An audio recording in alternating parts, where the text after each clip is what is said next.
They're the pictures that have rocked the nation and devastated the Alice Springs community. The police have said that on average they were doing about 200 jobs a day, more than 20 unlawful entries a day, and we saw 22 to 25 domestic violence incidents a day in this period after the cessation of Stronger Futures. Today, the PM and the Northern Territory Chief Minister met to talk solutions, reviewing the report from Australia's new regional controller. The main recommendation is said to be sweeping alcohol bans for Alice Springs and surrounding camps in Central Australia. There has been action. We announced that action last week. That action will be continuing because we've heard loud and clear they want these issues addressed for the future, not just a band-aid measure. The bans go well beyond last week's snap restrictions. Communities reportedly required to develop their own individualised alcohol management plans before they can opt out of the total booze ban. Government coming over the top and continuing to oppress people and tell them what is good for them does not work. Too often we are prescribed solutions, too often we are not consulted about solutions, and too often we don't have agency or ownership, and no wonder they fail. But politicians and Alice Springs locals agree restrictions alone won't be enough. Alcohol is one factor of a range of factors. We need to acknowledge alcohol and the significant role it does play, but we also need to look at those other underlying issues. Historical underlying issues need to be addressed. We need the focus to be put on families. We need the focus to be put on the people who don't have a voice. Their voices need to be heard. Donna Archie is a proud Bundjalung woman and Chief Executive of the Central Australian Aboriginal Congress. She's also lived in Alice Springs for nearly 40 years, so she joins us now. Donna, you've experienced this crisis firsthand. Your house was broken into last week, I understand, while you were home. What happened? Oh, look, it was a very frightening experience, and as I've said before, this is not something that I've experienced in the, over 36 years that I've lived in Alice Springs.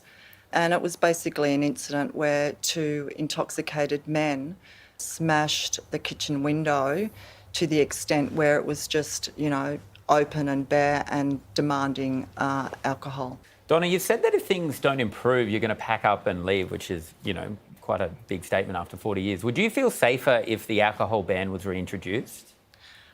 Look, I think that, yes, I would. I'm confident, I'm feeling very optimistic that things are going to improve. And one important point that I want to make is that we need a both and approach to alcohol.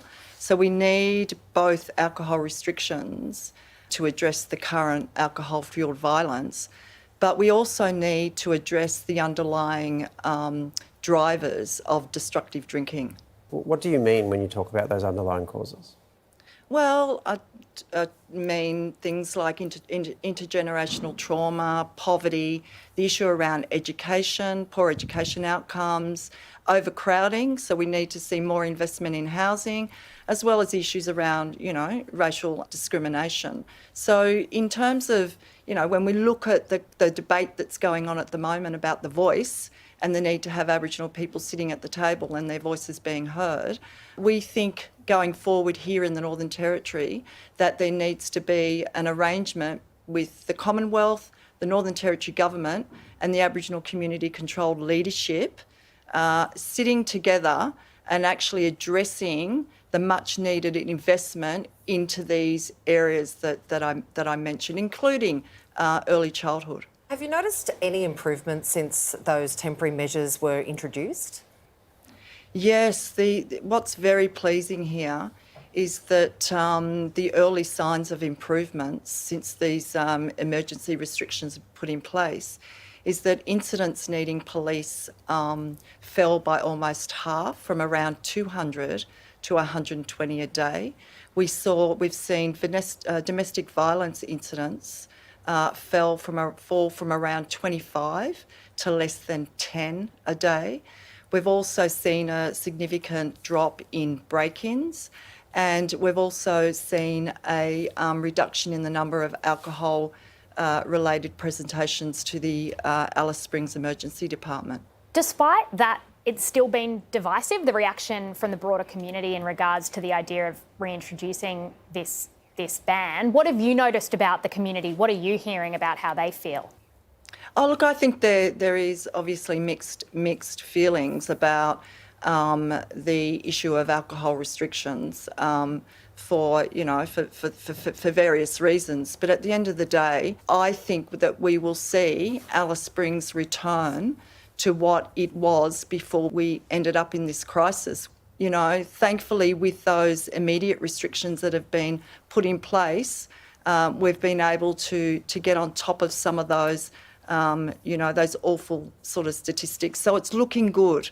And I think we need to continue it, the restrictions, but we also need to make sure that we're investing in those things that drive the sort of destructive drinking that we're experiencing at the moment. Well, it's good to hear even that tinge of optimism from you, Donna. Thank you so much for lending us your expertise tonight, and all the best with the contribution you have to make from here on in. We appreciate your time. Thank you.